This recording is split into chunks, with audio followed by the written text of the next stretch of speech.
Welcome. We're very excited to have you here on World Water Day for the White House Water Summit. I'm Kelly Chris. I work for the Office of Science and Technology Policy. Thanks to everyone for being here today and for those joining online. We have an exciting program today, and to kick off things, I'd like to welcome Councilman Nelson Cordova of the Taos Pueblo in New Mexico to open the summit with an invocation. Thank you so much. Good morning. I'm honored to be here on this, I guess it's Water Day, but for all of us that are here, I think water is such an integral part of our lives that we don't think of it in that way. I'm a councilman from Taos, New Mexico. For those of you that do not know, we are one of the oldest living communities in this country. We're on the UNESCO list. And the reason I say water is so dear to my heart and probably to yours too is because I've been involved in a water adjudication that started in 1969. Hopefully next year, 2017, we're going to be able to finish and complete our water settlement. We are very grateful that President Obama in 2010 signed the Taos Indian Water Rights Settlement Act. And we're putting the final touches on that legislation. And we are hoping that we will have a water settlement by next year, which will allow us to have a set of water that the tribe can say is ours, that we can start putting it to use. One of the things that we are looking at is improving the ways that we use our water, the inefficiencies that we find in our irrigation systems that we have to improve. But personally, one of the things that in my lifetime that really struck me was the Pueblo has been there for such a long time, and there has been stretches of droughts where we had little water. But in 2002, the drought really hit us hard. In our Pueblo, there is a stream that runs right through the village, a stream that we have used for centuries for our drinking water. But in 2002, I went to my village house, and the water that usually goes by, where we just go to the river, get a bucket and get water and use, I went to the river and there's no water there. And that's when it really hit me, how critical water is, a sacred resource. Without water, there is no survival. Our body is 99% water. So it is very important in terms of the water that we put into our body, the water quality. I've been dealing with water quantity issues for a while, a long time. Now we're getting into water quality. So I am very thankful that the White House has put on this water summit. Like I say, every day is a water summit for us. So with that, to start the summit on a good foundation, I'd like to say a prayer in my own language.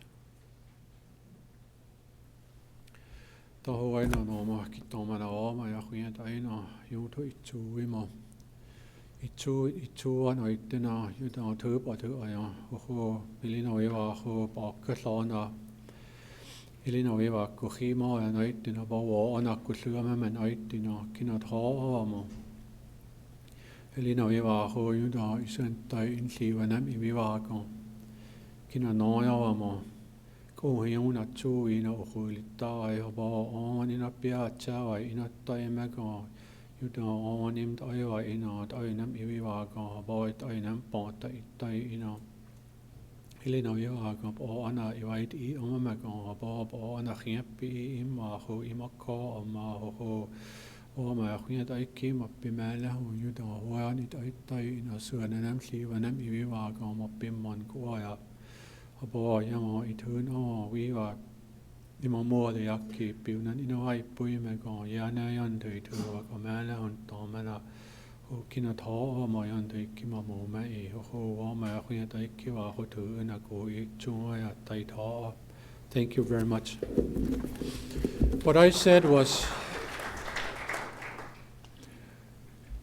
I'm asking our Creator to give us the wisdom, the strength, and the compassion and the foresight when we start dealing with our water issues. Water is a common denominator. Water is what keeps us alive. And I'm asking the Creator that each of you think of your people, your constituents. Think about how we will protect this resource,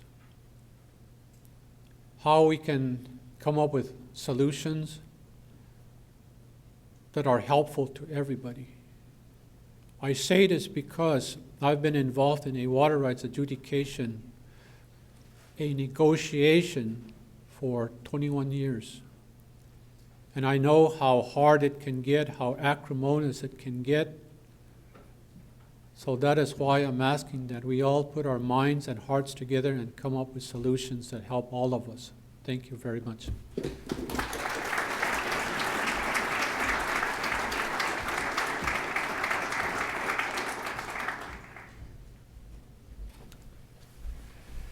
Well, thank you, Councilman Cordova, for those opening remarks and that splendid invocation to open the White House Water Summit. I'm John Holdren, President Obama's Science and Technology Advisor and the Director of the White House Office of Science and Technology Policy. I want to welcome you all to the White House, those who are here in the room and those who are watching online. Thank you for joining us today. I also want to thank my staff at OSTP, the staff at the other components of the Executive Office of the President, and our colleagues all across the relevant departments and agencies in the U.S. government for their extraordinary work in organizing this symposium. As already mentioned, today is World Water Day. The White House is pleased indeed to be joining with the many other governments, organizations, and individuals who are using the occasion of World Water Day to focus on the essential and interconnected roles of water in our society and on solutions to the challenges we face around water issues. Because my role here in the White House is about science and technology, and because, as I used to tell my students, while the numbers are never everything, they usually are a good starting point, I'm going to start with a few minutes on some numbers that are germane to water issues worldwide and in the United States. So if I can have the next slide, please. We understand water most fundamentally in terms of stocks, accumulations, reservoirs of water, and flows of water. The world's stocks, as indicated here, make clear that most of the world's water is not conveniently available for human use. Most of it, first of all, is in the ocean.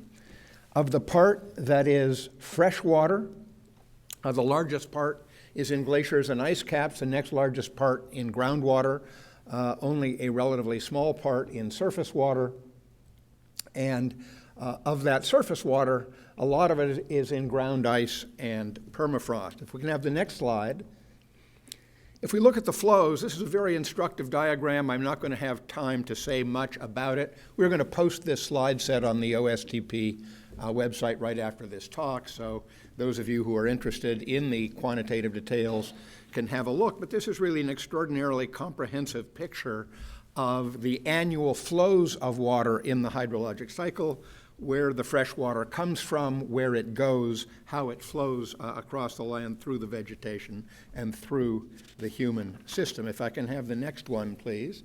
If we want, and we'll need to press some buttons here to get the text.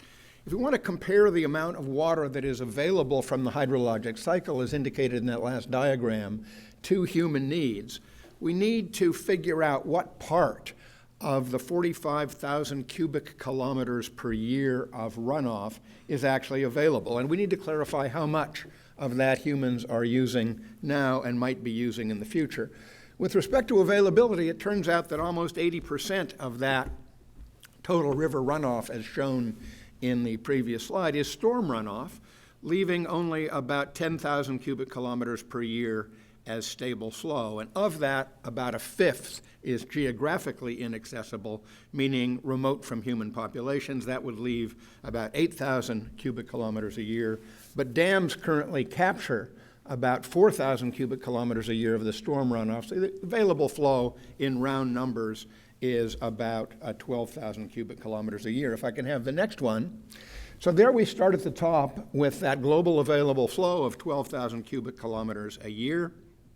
The withdrawals for human use around the turn of the century were about 3,600 cubic kilometers a year. That is more than a quarter of the total available. And of that, as you see here, the largest part was being used for agriculture, for irrigation, next largest for industry and electric power, then domestic uses. And drinking water, which is, of course, absolutely crucial, is only a very small proportion of even of the domestic use, most of which is for washing, showering, toilets, and so on. The global desalting capacity, just for comparison, and this is the 2014 desalting capacity, what we could use to get at that enormous reservoir of water in the ocean, is only about 13 cubic kilometers per year, considerably more than humans use for drinking water, but not remotely approaching even the domestic uses, never mind agriculture or industry. Let's go to the next one.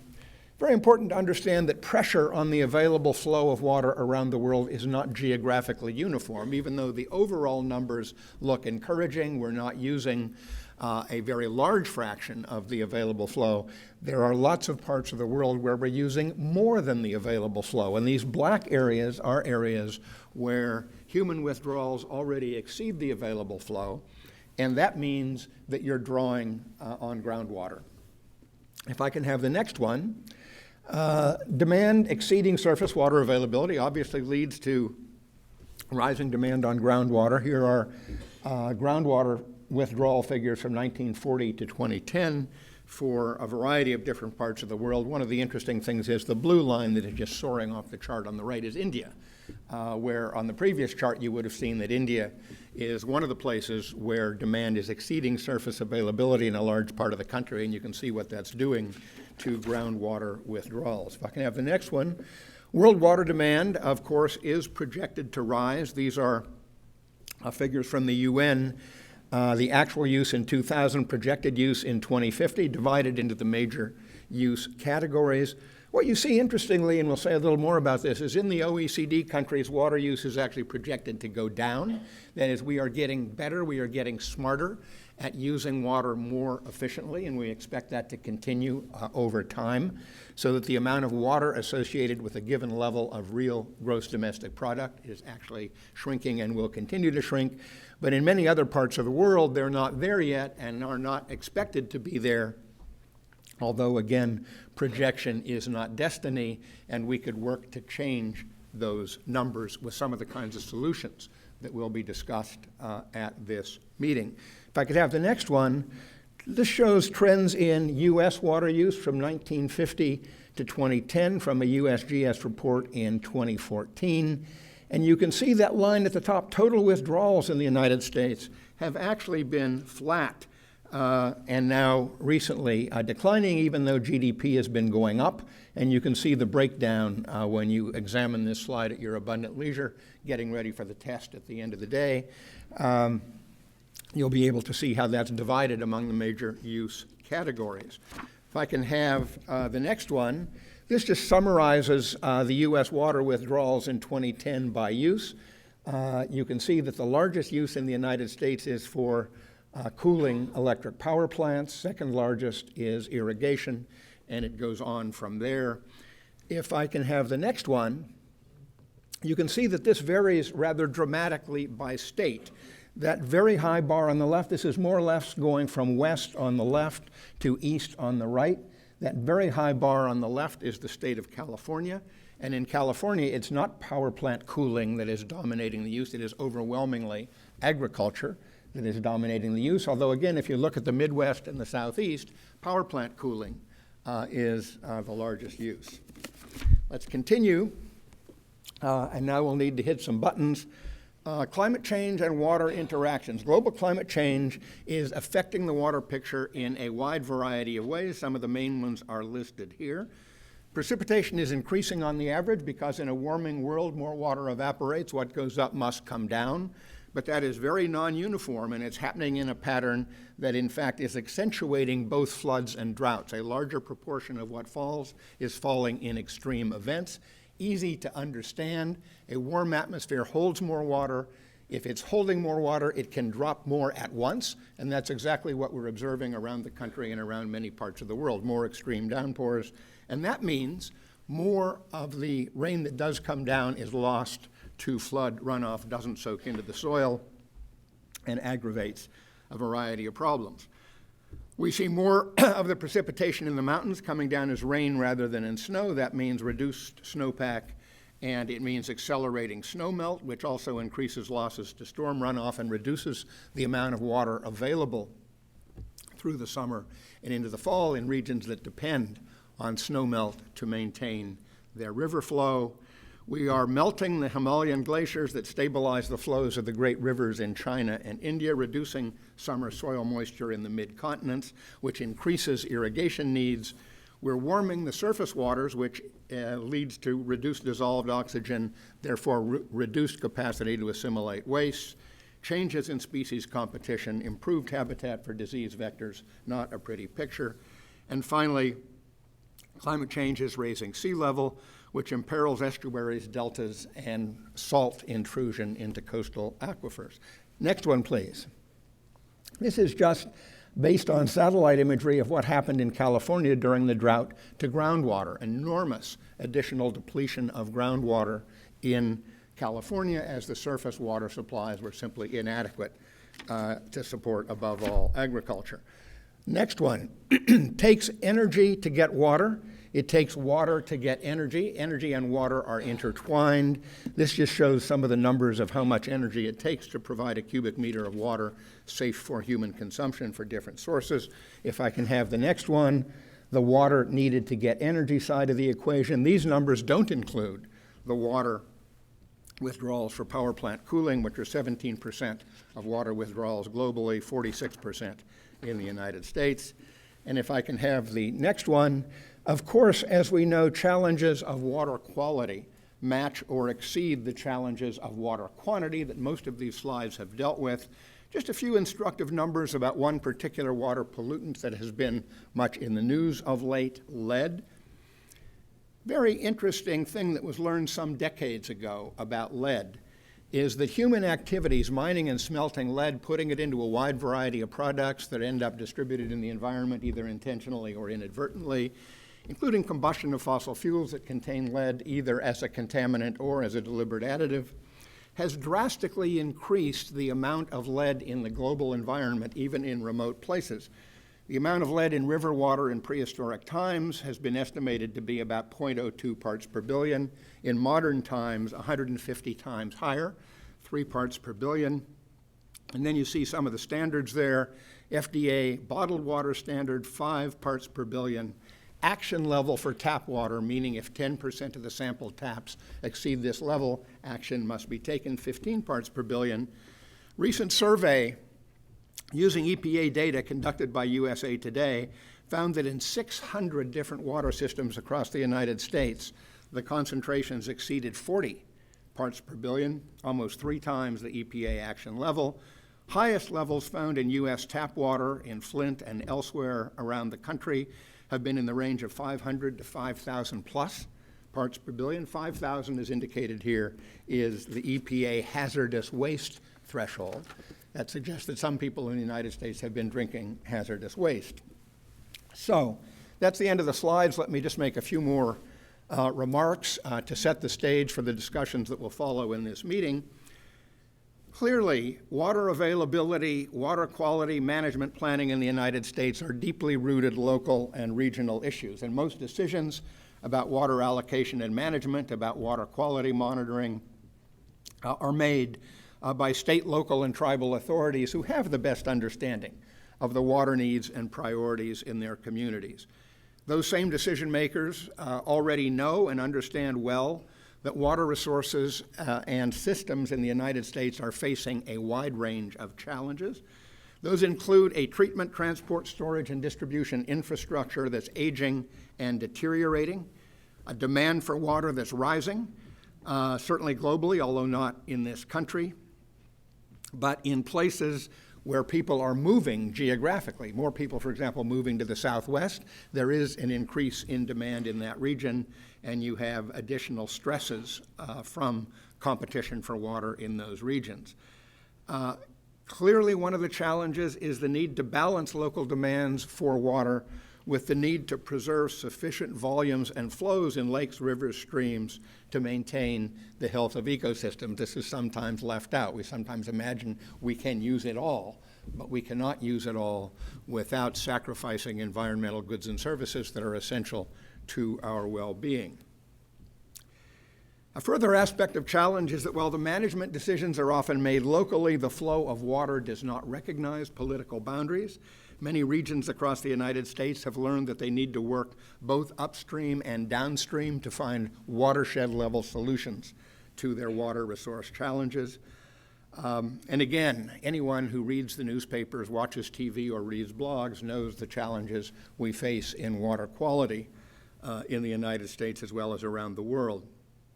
But while the challenges that we face here in this country and around the world are great, they're also solvable. They're not solvable by any one organization, sector, or approach. We need to open the aperture to expand the engagement of partners across sectors to find solutions. And again, that's what this meeting in this room is about. The summit is a way to bring together all of the efforts being taken to achieve this administration's vision of building a sustainable water future for the United States. There is an amazing array of commitments that are going to be announced at this meeting. The fact sheet, I think, is the longest fact sheet on any White House event ever produced because of the extraordinary array of commitments it includes. There is a presidential memorandum being released today on building national capabilities for long-term drought resistance. I hope you all will take a look at it. We have a big agenda today, covering all of the kinds of challenges I've mentioned and more, and even then it doesn't touch on all of the innovative solutions that are being developed and deployed across this country, but it does, I think, and will serve to stimulate a continuing dialogue on this topic. So again, I thank you all for being here today. I hope you enjoy the summit and the demonstration space that follows. And with that, I want to introduce the first panel of the summit, which will focus on innovative finance and water infrastructure solutions, and will be moderated by EPA's Acting Deputy Administrator, Stan Myberg. Please welcome Stan and the panelists to the stage.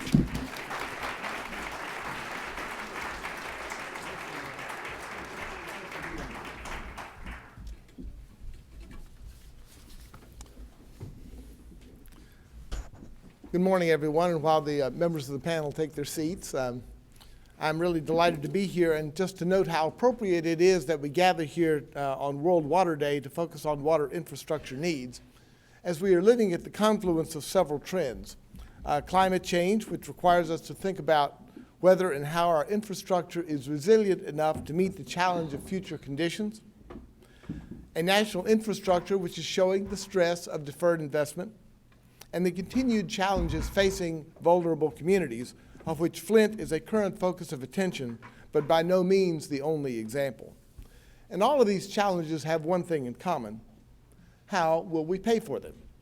And so this first panel will focus on innovative finance and water infrastructure solutions. And before I introduce the members of the panel, let me just remind the folks in the audience that we will be having some questions and answers, and you have a set of note cards with you. And I would encourage you to go ahead as we're talking and thinking about questions you'd like to ask. We will be moving through this briskly so we can get to all the panels, but we do want to have a chance to hear from you. I'll note just in passing that at EPA we are very proud of things we have done over the years to help address our infrastructure challenges. Over the years, we've issued $60 billion in capitalization grants for our state revolving loan funds, and these have funded $120 billion in actual investments in water infrastructure. We've set up a Water Infrastructure and Resiliency Finance Center. My colleagues Joel Beauvais and Jim Gephardt here in the room, as well as Tom Burke in Research and Development, all work in support of finding new and creative solutions, but we also know it's not enough, and we still have a lot more work to do. Infrastructure is built to last a long time, and so the things we do now are things that are responding to conditions sometimes in the distant past, and things we do now will influence conditions for many years to come.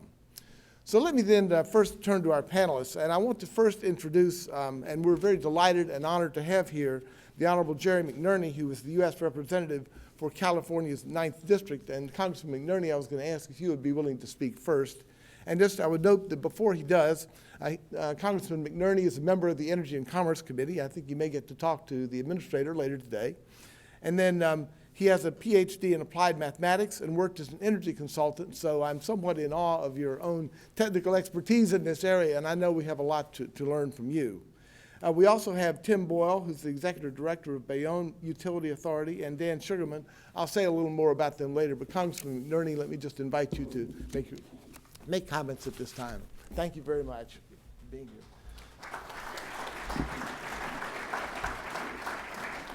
Well, good morning. First, I want to thank Dr. Holdren and the White House for hosting this summit. It's very important. I think our goal should be to develop regional sustainability, and that's been our effort, and I'm working with other members of Congress to do that. Now, severe drought has been a problem that's affected several regions of the country, but especially California and the West. But even with the El Nino rainfall, we're still having serious challenges. This is very personal for me and for my district because we represent the Delta region of California, which is the water hub of California. So everyone in California is looking to the Delta for their water supplies. Now, my constituents have stretched their water usage. I want to commend our farmers for reducing their water use voluntarily by 25%. And our cities have done even better than that. I also want to recognize a water district in my region, the Delta Diablo Water Agency, which has been a leader in terms of developing technology and innovation to create new water for our region and our district. California has set the bar for technology and innovation, and what we want to do is move that leadership into the water area. So we need to conserve, capture, and recycle water, as well as fund the water infrastructure repair.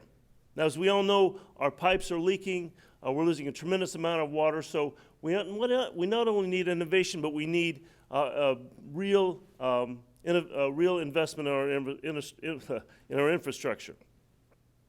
Increasing the efficiency of our water supply, recycling existing resources, and improving stormwater capture could produce up to 14 million acre-feet of water in California annually. I don't know how many cubic kilometers an acre-foot is, but it's a lot of acre-feet. So there's a real potential for improving our water supply. Back home, I've had forums and roundtables. I've met with business leaders, with farmers, with tech innovators to develop forward-looking solutions to some of our big water challenges in California.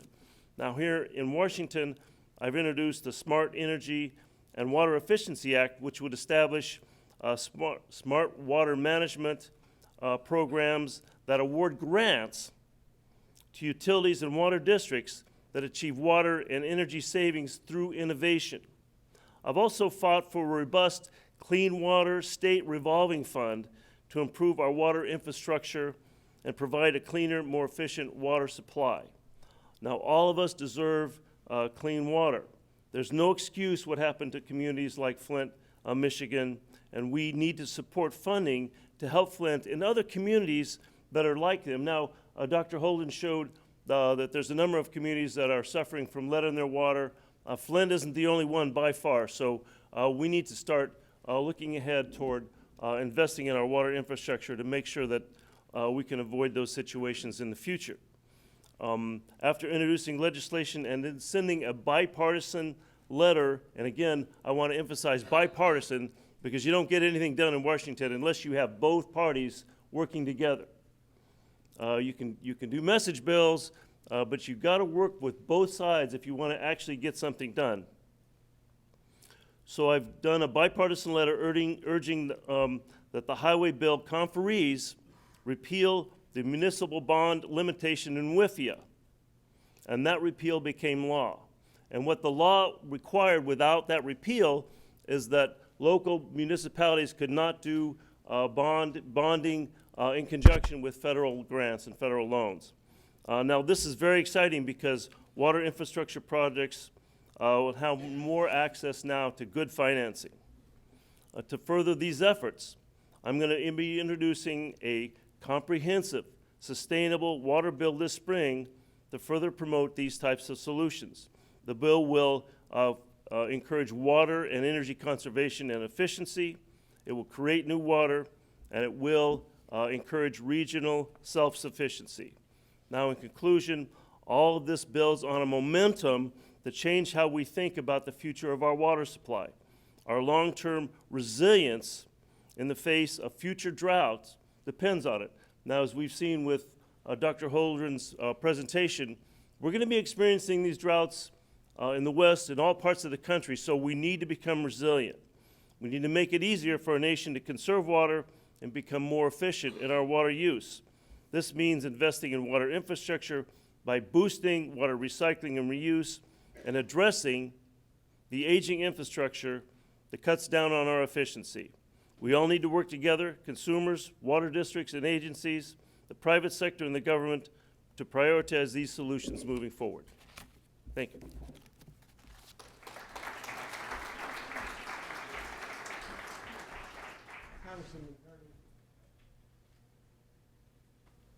Congressman McNerney, thank you very much for those great remarks and for the setup, I think, for a good panel discussion here on the whole topic which is so critical to our water future in this country.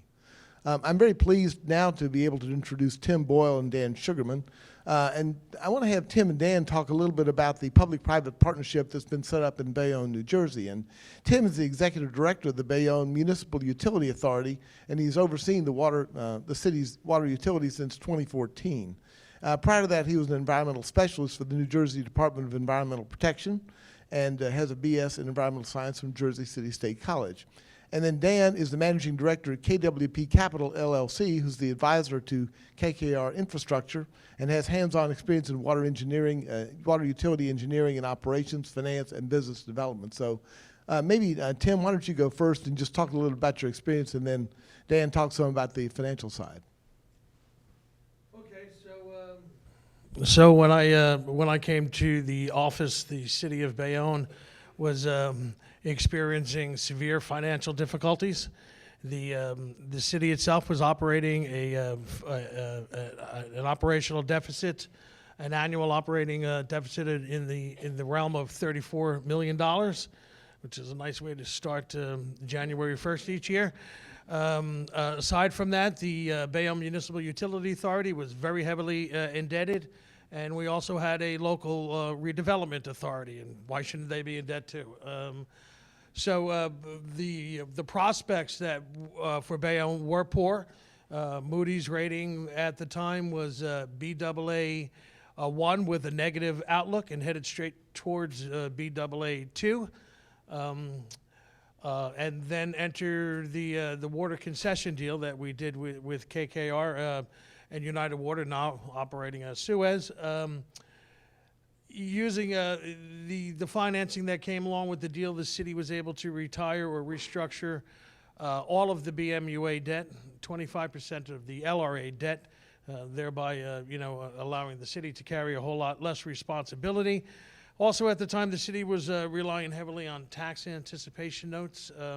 So we had some bad habits that we were looking to get away from, and this water deal, although it was not universally accepted by the community, as it turns out, was very helpful in getting us moving again in the right direction.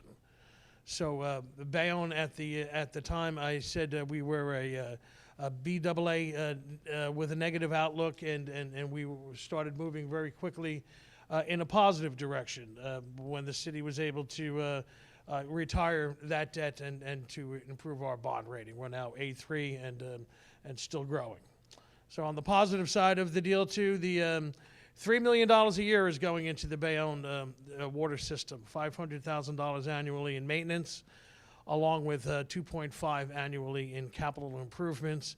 My first day on the job, literally my first hour on the job, I sat with the legal staff, and they asked me where I would like to begin. And I said, well, why don't we begin by bringing me all the documents I'm going to need to get familiar with so we can get out from underneath this water deal. And the two attorneys just kind of looked at each other like, oh my, what have we got here, you know? And they said, well, do you mind if I ask why? And it was personal politics, and we're in a small town, so I shared my opinion. I just didn't think it was a great way for the municipality to go. I thought we should be carrying our own water, to use a little water pun here. But very quickly came to understand that that this was a golden opportunity for the city. I have yet, in a municipal environment, come across a politician who could guarantee you $3 million for 40 years in a row. That, in and of itself, the money, the upfront money that allowed the municipality to retire the debt, was something that we would have been long and hard looking for in other corners. And I think it just set the whole tone for Bayonne to grow its way out of the problem that we had boxed ourselves into. Thank you very much. Dan, why don't you offer some remarks? Sure. This transaction is quite interesting from the perspective of Suez, who is the operator in the deal. KKR is the investor. Suez's focus in North America is really to provide water and wastewater services to communities.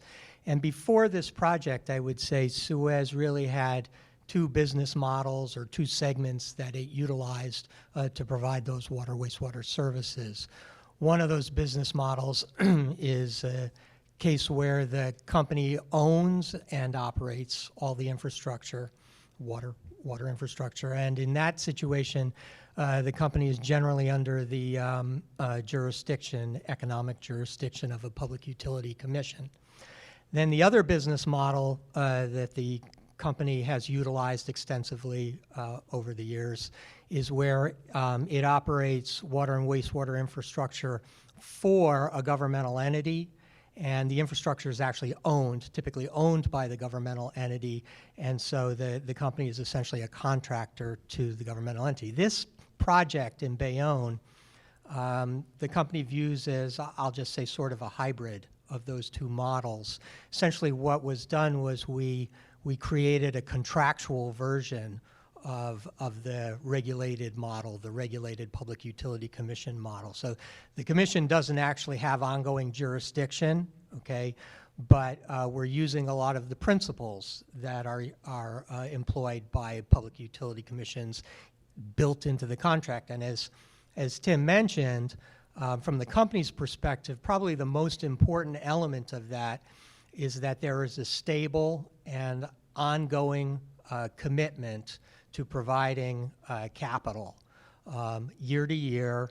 And that's really important because in these types of systems, you're much better off doing things preventively. So you want to plan, you want to use systems, and that's part of what the company has done in the first 3 years of this contract is to deploy systems like supervisory control and data acquisition systems, automated metering infrastructure, computerized maintenance management systems, those types of systems to better manage the capital investment, to prioritize the capital investment.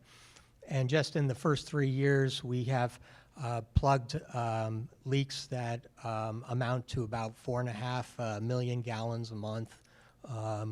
We've done a lot of things to prioritize and clean underground infrastructure and replace underground infrastructure. So that's great. Well, thank you very much. And let me go ahead and ask now, if I could, for cards that are coming forward. But as we do, I have a couple of questions. I find it unusual to be in a position where I get to ask a question of a member of Congress. That's usually the other way around. But in this case, Congressman, well, hopefully it's a good question, and that you spoke very eloquently about the importance of investments in our water systems. And I wonder if you could say a little more about how investments in our water infrastructure can promote conservation and efficiency, as well as enable us to take advantage of new sources of water. Well, am I on? Conservation is clearly an important factor as we move forward. We know clearly that many of our water delivery systems are leaky, they're old, they may be contaminated. So the infrastructure investments, which we've actually heard about from the other panelists, are critical to moving our nation to a sustainable water future, which is absolutely critical. As we've seen, our groundwater stores are depleting, and we need to recycle water. And these all take significant investments, so we need to be prepared. But we also need to have the vision that we can attain that sustainability. In the past, much of the water acquisition has looked for bringing water in from outside, and I think that model is going to have to change as we move to sustainability. Thank you very much.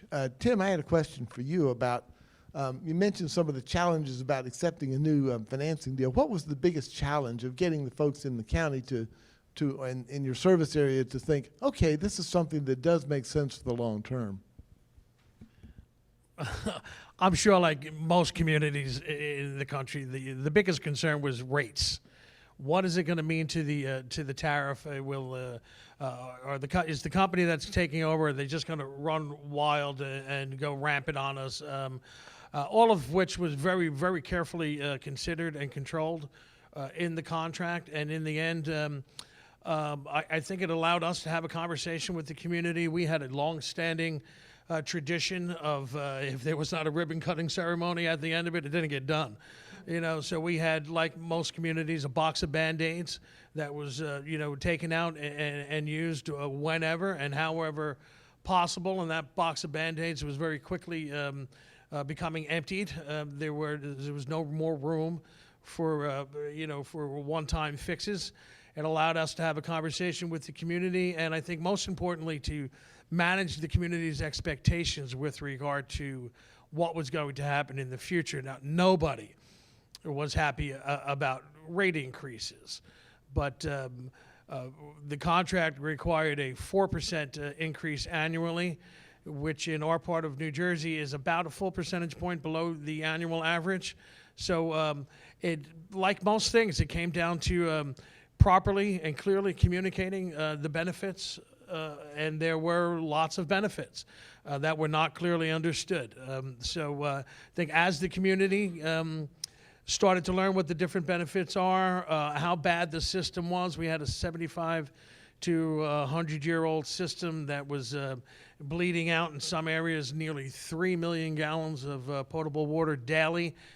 So we had some big problems in our immediate future, and again, this allowed us to overcome these problems.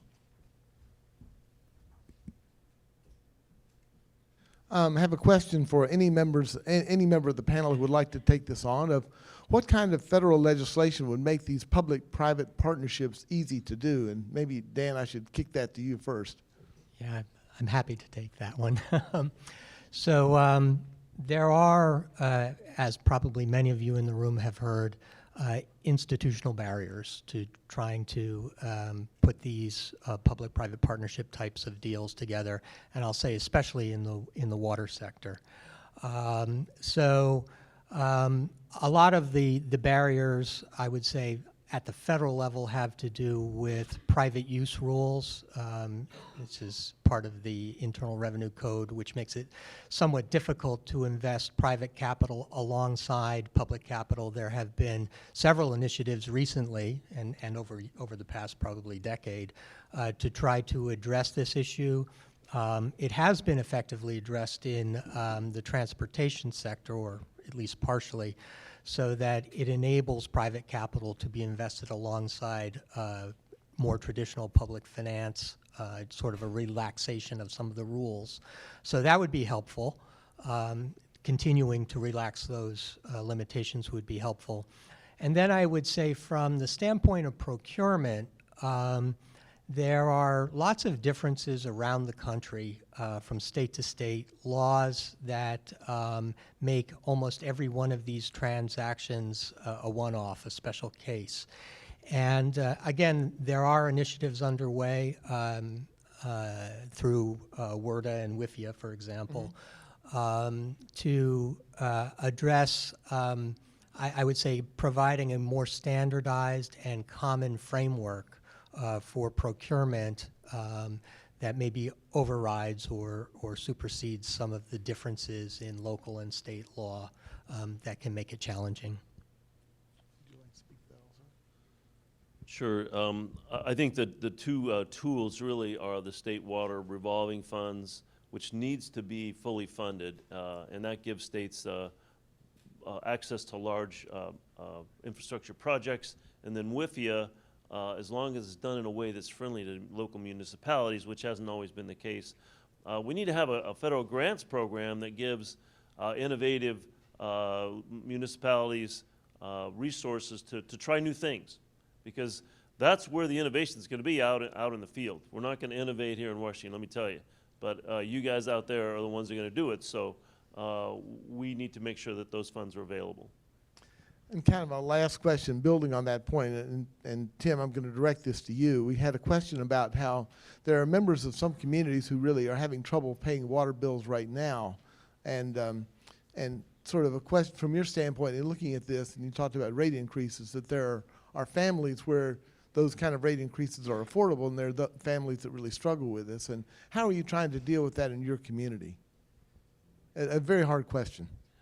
It's not an easy question, and there's a lot of hardship. The average income in our community is only $55,000, so when something goes up, it's noticed.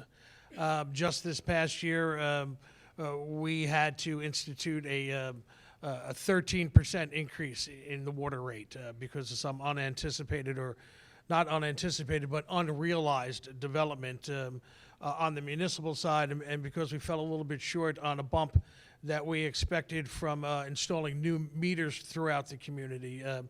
Together left our revenue path slightly off. It was looks to us like it was a one-time fix. Again, just using communications, just being a wide open book and very transparent.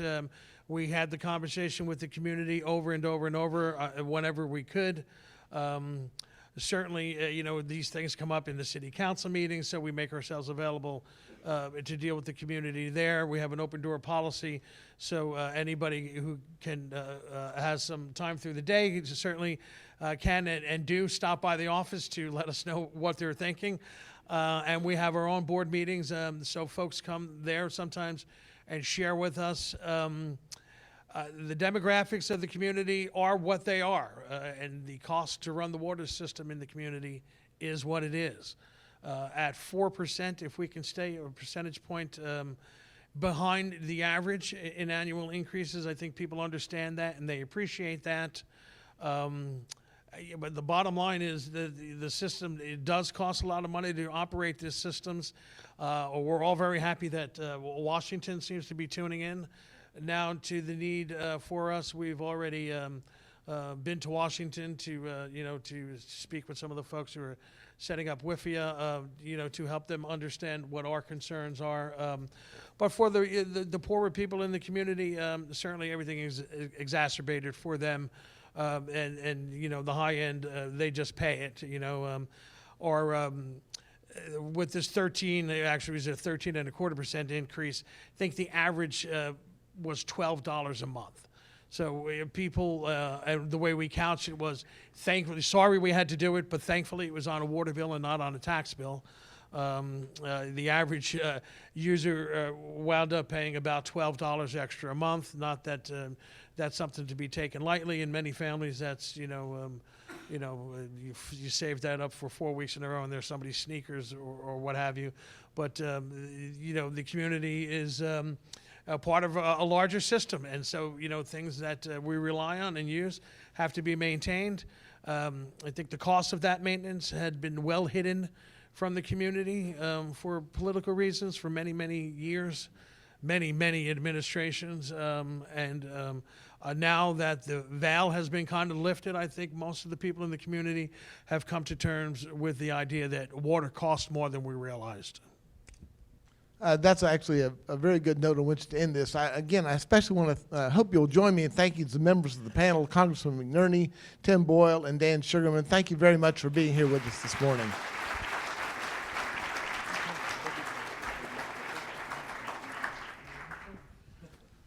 It's now my pleasure to make the transition from money to science, and I would like to welcome John Holder back to the stage, as well as Dr. Kathy Sullivan, who is the Undersecretary of Commerce for Oceans and Atmosphere, and the Administrator of the National Oceanographic and Atmospheric Administration. Thank you. Very good to see you. Thanks, Dan.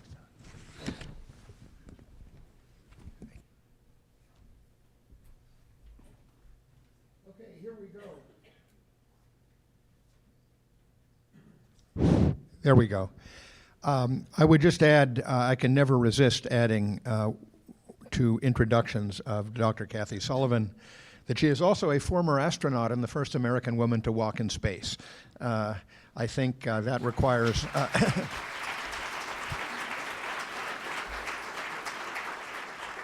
that possibly requires even more courage than testifying before Congress. Kathy, it's really great to have you here. You're a great partner and leader on water efforts in the administration, on climate change, on the oceans, a lot more. We really appreciate your personal engagement on these issues. In addition to the many commitments that NOAA is announcing today, the Department of Commerce is called out in the President's memorandum on long-term drought resilience as a co-chair agency, along with the Department of Agriculture in the newly formalized National Drought Resilience Partnership. I wonder if you could tell us a little more about NOAA's role as a leader in that effort, particularly on how science that you're doing can inform drought response. Thank you, John. I appreciate the introduction. I'll refrain from commenting on the difficulty comparison between testimony and spaceflight. NOAA's role flows from the big picture dynamics we've heard already this morning, starting with Councilman Cordova. Water is food, energy, drink, and home. John, your point about the natural environment itself needing to be part of the water budget. And all of those uses are tugging on the same drop of water in many, many different ways.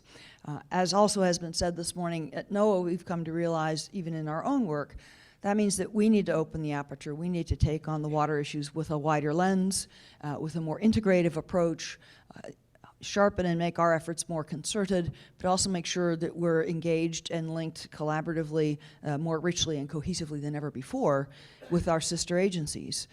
NOAA's niche among the federal players in this is akin to our niche in the weather arena. We're the guys that bring the practical prediction to the table. The river forecast centers that you may get flood forecasts from today in your towns and communities are NOAA river forecast centers. So what we're doing really are a couple of things.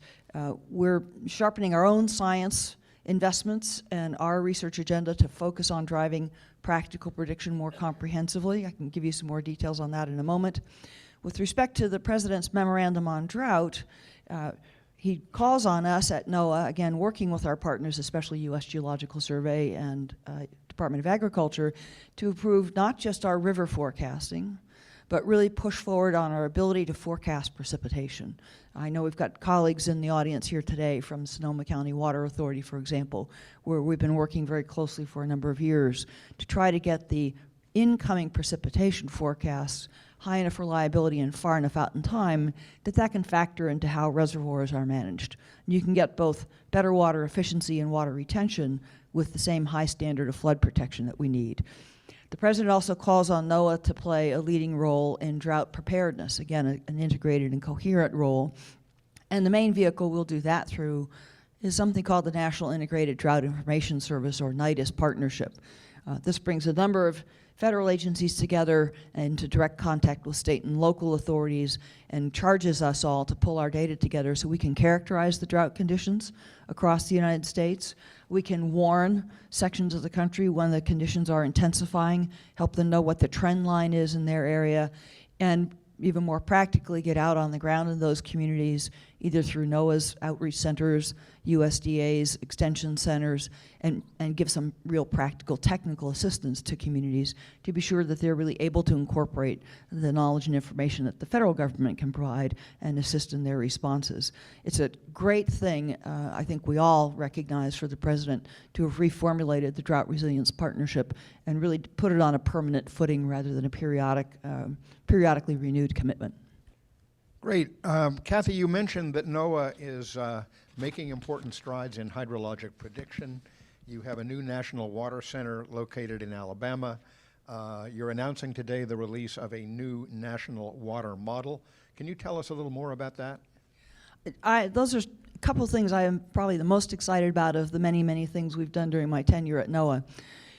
On the water model, NOAA's river forecasts today are issued for 4,000 discrete specific locations across the United States where the stream gauges are. In any state, even our largest state, that means there's maybe a couple hundred points across the entire surface of that state. The new water model will change 4,000 discrete points into almost a mesh-like structure of 2.7 million points. Virtually every state in the country, that means there'll be tens of thousands of forecast points. That will bring the reliability of information about what the impact is going to be down to neighborhood level, much more concretely. Not only the spatial density, 700 times the spatial density, but the new model will let us update that information 20 times faster. So it's really going to a forecast surface that's nearly continuous. The second step, and this is a 5-year evolution that we're embarked on in the NOAA Water Initiative, the second step, a very important one, will follow soon after, and that is to actually couple the freshwater watershed flooding models to the coastal storm surge and inundation models.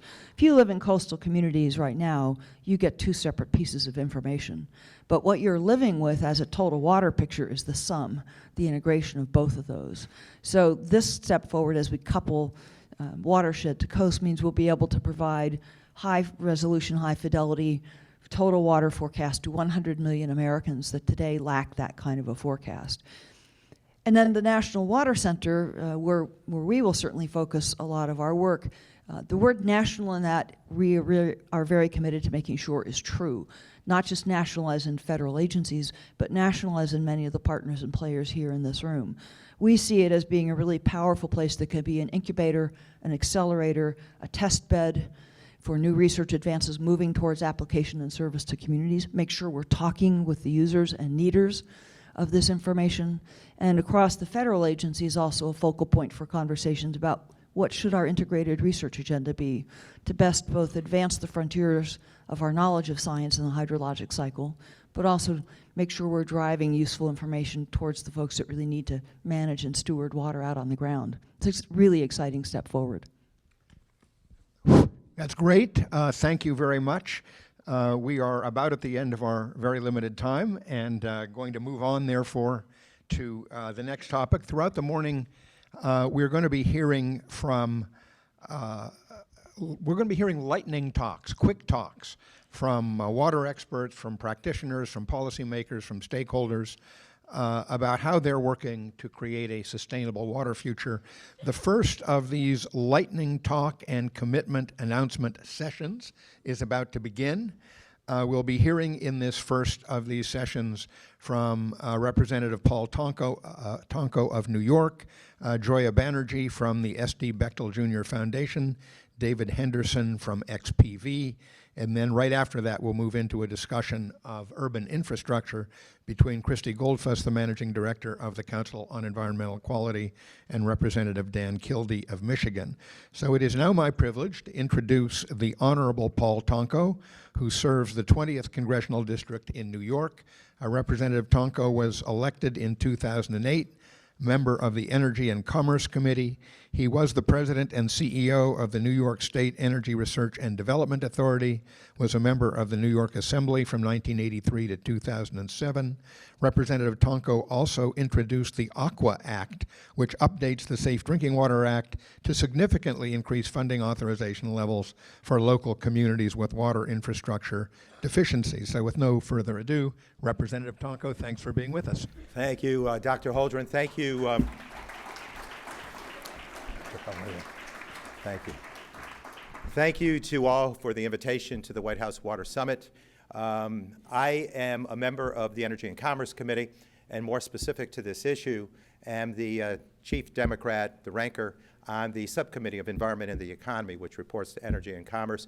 I have the pleasure of working with Congressman Jerry McNerney that you've just heard from California, and Representative Dan Kildee from Michigan, who both get it. Water is an essential. It affects every job, every life, more importantly. So we need to get it right.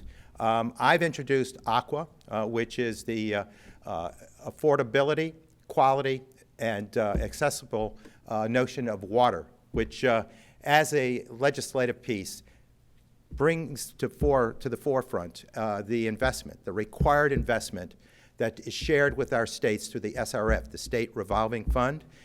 We enhance, we reauthorize this measure. It's not been reauthorized in 20 years. So, you know, there's a lot of finger pointing going on right now with situations in the country, and, you know, we need to figure this out.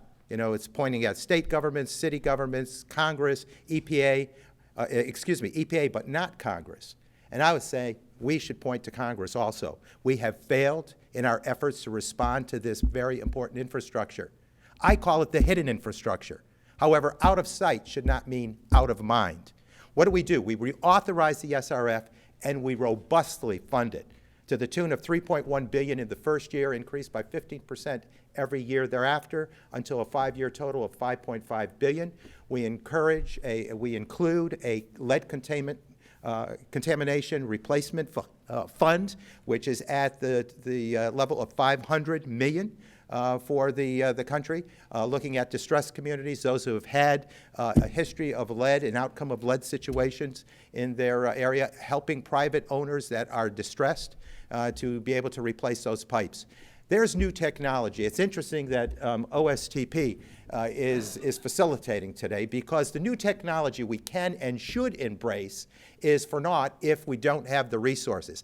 I'm not going to suggest this is a silver bullet. There's public-private partnerships that we need and all sorts of solutions, but this SRF as a standalone is painfully, woefully underfunded. We, and again, in a 5-year stretch, will bring that up to a $5.5 billion level. We have in this nation 7 billion gallons of water lost every day. There's about 250,000 breaks per year in this country. What an impact on business. I saw businesses close for days in Troy, New York, that I represent at the start of this calendar year. The worst winter weather, they had to shut down. General Motors had to shut down in Flint. This is about commerce. This is about people. It's about children and families. Let's do the right thing. Let's robustly fund it. Let's go forward and acknowledge we have failed miserably over the last decades, and let's get into the order of investing in infrastructure that is hidden in nature, out of sight shouldn't mean out of mind. We have pipes that are about 145 years old in my district. That has not been the formula for success. So let's go forward, replace those pipes, and do the right thing.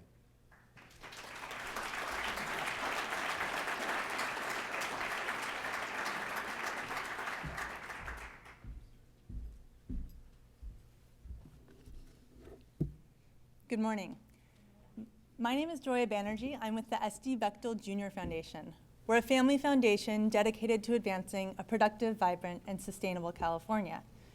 We also partner with 8 other philanthropic organizations in the Water Funder Initiative, an effort to advance some of the most promising solutions to our water challenges, starting with the American West. Today, I'd like to talk to you about one of those solutions, data. Here on the screen, you see the Central Valley in the winter of 2014. The Central Valley is home to one of the most productive agricultural regions in the world.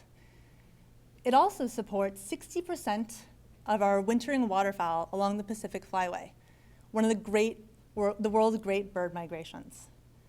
Now, this farmland can provide vital habitat for these birds, but the challenge has been in timing.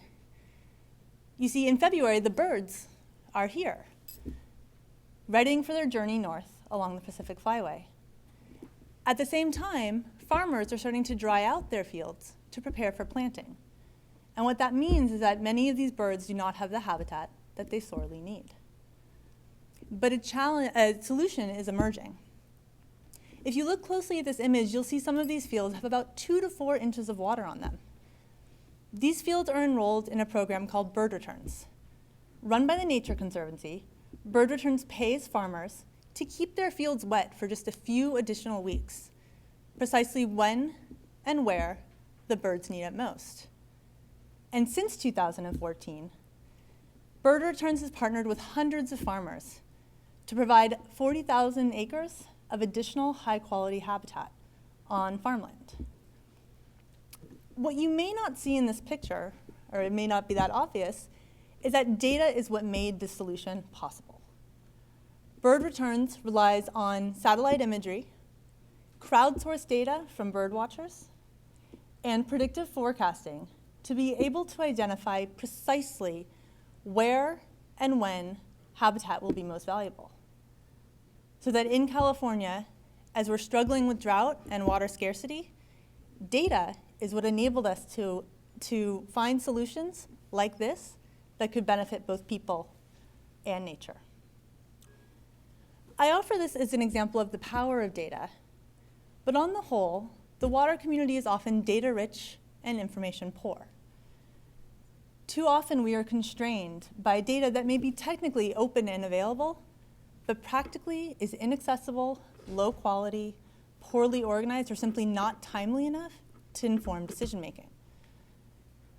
As an example, in Flint, as officials worked to repair damaged pipes, they struggled to find the location of those pipes because the data was written in pencil on 45,000 index cards stored in filing cabinets. We know that data is essential to our water system, and as we invest in rebuilding our water infrastructure across this country, we need to be investing in the data and technology systems that can help enable solutions like Bird Returns, but help to avert a crisis like Flint. So today, we are working with, we are launching Project Water Data, an effort to work with federal, state, and local government, the public and private sector, to modernize our data systems. These systems will enable healthy communities, thriving agricultural systems, and clean waterways for our wildlife. Together, with leaders in the water community, we plan to develop core principles that can guide our water data systems and also launch products that increase the usability of data so that data will be part of the solution, just as it was here with Bird Returns. Thank you.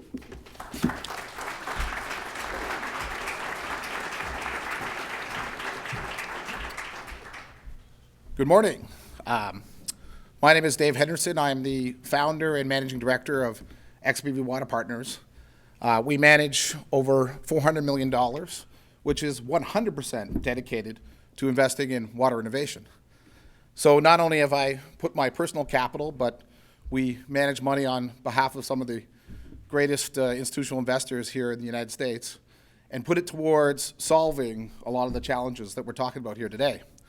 Now, there's a million things I can go into, but I only have 3 minutes. So I thought I would just focus on one or two things. And the one thing I wanted to share with you is before I decided to become a water investor, I actually was a telecom investor. And so I've seen what happens to industries when groups like this come together under a common vision. You can have transformation. And I think we're about to enter a phase where we're going to see a transformation in how we manage, use, and look after our water. And I think part of that transformation is going to come back to my previous life, because I think there is a technology revolution that's happened that has somehow escaped the water industry, but it's coming. I went to the Mobile World Congress, I think it was about a week ago, which is one of the largest trade shows in the world. And it's 96,000 people come, and there's booths there with Google and Facebook. Every telecom operator on the planet has a booth there. And you know what was amazing? Every single telecom operator had a water use case in their booth under their Internet of Things platforms. Because what the Internet of Things is basically going to become a very cost-effective way where we can sensor, monitor, and connect everything. You know, I just was very inspired by the points here below about, 2.7 million connections. Well, imagine when every cell phone is a connection to our water system. It's a pollution management system. It's a monitoring system. Imagine when we have millions of sensors. I saw Intel launch a $10 sensor which has 4 communications, which means it can communicate over any protocol for $10 on every pump, every sewer system. So I think those days are coming. I think we're going to digitize water. If I was to leave this audience with one thing, is we should digitize America's water network. And I think if we did that, we would solve a big part of this crisis. Now, it's going to require collaboration with all of us. But hey, I'm here today to say we're committing hundreds of millions of dollars to invest in these innovative companies, and we're glad to be part of it, and I'm happy to be here. Thank you.